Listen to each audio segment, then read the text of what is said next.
ग्वालियर शहर में स्वर म्यूजिकल फाउंडेशन की ओर से बाल भवन में संगीत धारा 2025 का आयोजन हुआ।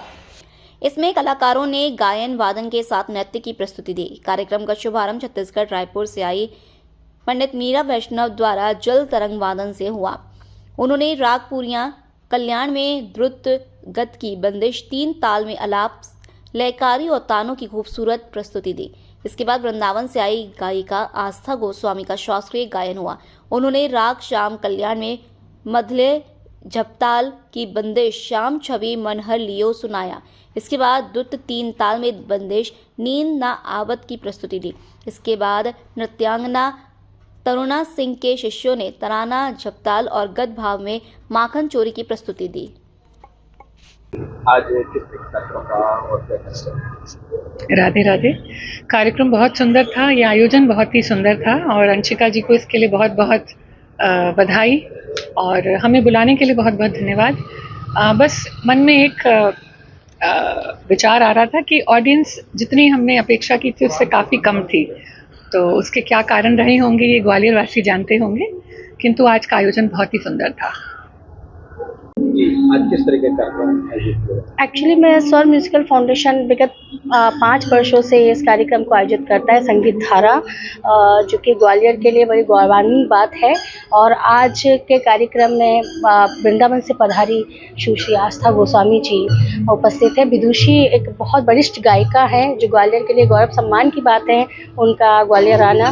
और साथ ही जल तरंग एक ऐसा वाद्य जो अब लुप्त हो चुका है, उसे बजाने वाले शायद अभी तक तानसेन समारोह में भी ग्वालियर में मैंने जल तरंग नहीं सुना। तो जल तरंग की यहाँ प्रस्तुति सुश्री मीरा वैष्णव जी द्वारा दी गई। और कथक नृत्य, क्योंकि ये महिलाओं पर केंद्रित है, तो कथक नृत्य डॉक्टर तरुणा सिंह द्वारा यहाँ प्रस्तुति किया जाए आज के प्रोग्राम में। आम जन के लिए क्या मैसेज है? आम जन के लिए मैसेज, क्योंकि ये ग्वालियर है, ग्वालियर के रग रग में संगीत है, संगीत नगरी है, तो बस यही है कि सब रसिक सुने और सीखें। आने वाली पीढ़ी इस चीज़ को सीखे कि हम संगीत नगरी से हैं, तो हमारे बच्चों में भी संगीत आए, यही हमारे लिए मैसेज है। इतनी पुरानी विरासत को आप ऐसे जिंदा रखे हुए हो, क्या कहना चाहोगे? और भी करना चाहिए? मैं सभी से बस इतना ही कहना चाहूँगी, क्योंकि हमारे रगों में संगीत है। बड़ी एक पुरानी कहावत है कि ग्वालियर का बच्चा जब रोता है तो वो भी स्वर में रोता है। तो बस मैं उसी को ज़िंदा रखने के लिए कि आज के लोग वेस्टर्न की तरफ जा रहे हैं, कि वेस्टर्न उनका आधार नहीं है, हमारा आधार शास्त्रीय है और उसी से सारा संगीत है। तो इसको सीखना बहुत ज़रूरी है, हमारी संस्कृति से जुड़ना ज़रूरी है। अपने आज जन्मदिन भी आपका, आज अनूठी पहल करी है आपने इस तरह के कार्यक्रम करके, क्या कहना चाहोगे? कैसा लग रहा है?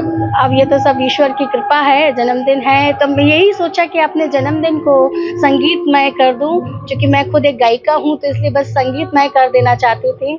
और बस ईश्वर की कृपा है, तो सब करवा रहे हैं, हम कर रहे हैं। कहाँ से शुरुआत करी आपने अपनी? मैंने संगीत की शुरुआत शासकीय माधव मस्जिद कॉलेज से शुरुआत की थी, जहां मैंने एक छात्र के रूप में संगीत शिक्षा प्राप्त की डॉक्टर वीणा जोशी के आश्रय में। और बस चलते जा रहा है सिलसिला, मैं करती जा रही हूँ। गज़ल गायकी मैंने उस्ताद अब्दुल खलील खान साहब से सीखी। बस चलती जा रहे, मंच ईश्वर ने प्रोग्राम दिए, मैं करती जा रही हूँ, आगे बढ़ती जा रही हूँ, अपने ग्वालियर का नाम रोशन करते, अपने देश का नाम रोशन करते हैं। आगे किस तरीके का मतलब हो रखा है? क्या आगे के लिए बस यही है कि मैं चाहती हूँ कि हर एक बच्चा शास्त्रीय संगीत से जुड़े, ना कि वेस्टर्न की तरफ वो भागे। हम आज के कल्चर में वेस्टर्न ज़्यादा दे रहे हैं, उस तरफ ना हमें रैप नहीं करना है, हमें शास्त्रीय सुनना है, हमें हमारी संस्कृति से जुड़ना है, ना कि विदेशी संस्कृति से जुड़ना है। यही मेरा मैसेज है। आगे भी यही करना चाहती हूँ कि बच्चों को सबसे ज़्यादा, जो युवा कलाकार उन्हें मैं मंच प्रदान करूँ। वरिष्ठ तो आएंगे ही, युवाओं को भी मंच में प्रदान करने का काम करती है हमारी संस्था। और चूँकि आज बच्चों का भी मैंने कथक नृत्य रखा हुआ है यहाँ पे, ताकि उनको भी मंच मिले और उन्हें लगे कि हाँ, हमारी संस्कृति क्या है वो प्रस्तुत कर सके। कुछ ऐसे विदेशी गाने हैं जो संस्कृति खराब करने पे लगे हुए लगातार दिखने में भी आ रहा है? बिल्कुल बिल्कुल लगे हुए हैं उसमें, चाहे आप पहनावे से देखिए, चाहे उनके बोल देखिए, तभी तो बच्चों का ध्यान उसी तरफ चला गया है। बात उनकी गलती नहीं है, आज जो प्रचार प्रसार हो रहा है उस चीज़ की गलती। तो इसलिए हम इस तरीके के प्रोग्राम ऑर्गेनाइज करके, ताकि उन लोगों का ध्यान इस तरफ आए कि देखिए कितनी शालीनता और सुगमता होती है इन कार्यक्रमों, चूँकि आपने देखा भी होगा।